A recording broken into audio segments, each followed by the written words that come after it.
సిద్దిపేట జిల్లా చిన్నకూడూరు మండలంలోని రామంచ గ్రామంలో 3వ విడత హరితహార కార్యక్రమంలో భాగంగా మంత్రి హరీష్ రావు పాల్గొన్నారు.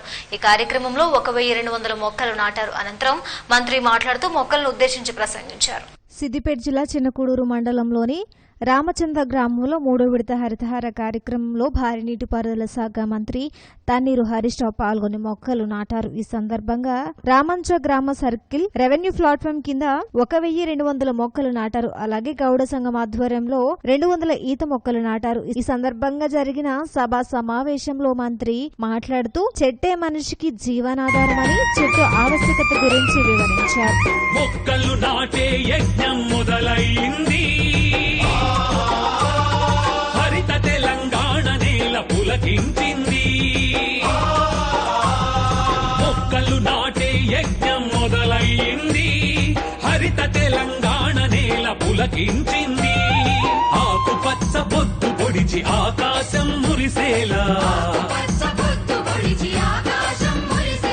మట్టి తల్లి నుదుటి మీద మొక్క బొట్టు మొలిచేలా,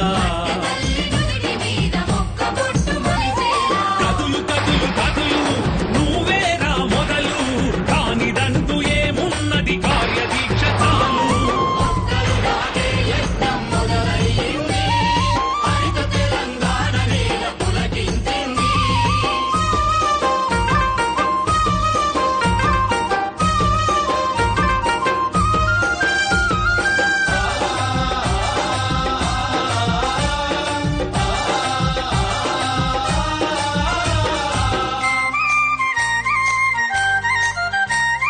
సర్కారు సంకల్పం హరితహారమైంది, కోట్ల కొద్ది మొక్కల. తెలంగాణలో ఏ పండగైనా చెట్టు లేకుండా పండగ ఉన్నదా? పండగ లేకుండా మనిషి ఉన్నాడా? అంటే మన బతుకుదెరువు, మన జీవన విధానం అంతా కూడా చెట్టుతోని అలుముకొని ఉన్నది. మనం పుట్టినప్పుడు చిన్నపిల్లగాన్ని వేయాలంటే ఉయ్యాల కావాలంటే కట్టె కావాల్సిందే, చెట్టు కావాల్సిందే.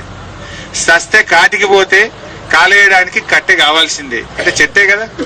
పుట్టుక నుంచి చచ్చేదాకా ప్రతి పండగకు కూడా చెట్టు లేకుండా మన బతుకు లేదు.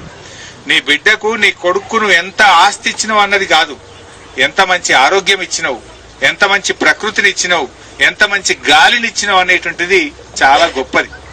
సో అట్లా మీరు దయచేసి, ఇది ఒక పవిత్ర కార్యక్రమం. రోడ్లో బిల్డింగ్లో అయితేనే ఉంటాయి, నడుస్తాయి, ఒకటి ఇంకో ముందు ఓనాటికి ఆగేది కాదు.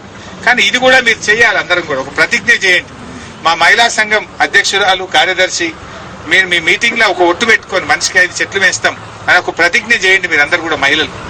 అదేవిధంగా ఈ బతుకమ్మ పండుగకెళ్ళి మన ముఖ్యమంత్రి కేసీఆర్ గారు పేద మహిళలకు పండుగకు చీరలు కూడా పంపాలని నిర్ణయం చేసినాం. ఈ బతుకమ్మ పండుగకెళ్ళి మీకు చీరలు ఇస్తాం ఫ్రీ. పేదవాళ్ళు పండుగ పూట కొత్త బట్టలు లేకుండా ఉండొద్దని మన మహిళలకు మహిళా సంఘాల ద్వారా మీకు చీరలు కూడా ఇవ్వాలని చెప్పి ప్రభుత్వం నిర్ణయం తీసుకున్న. అందరికి ఎవరు పేదోళ్ళు ఉంటే సంఘాల ద్వారా ఈ పేదలందరికీ కూడా చీరలు కూడా ఇవ్వాలని నిర్ణయం తీసుకున్నాం.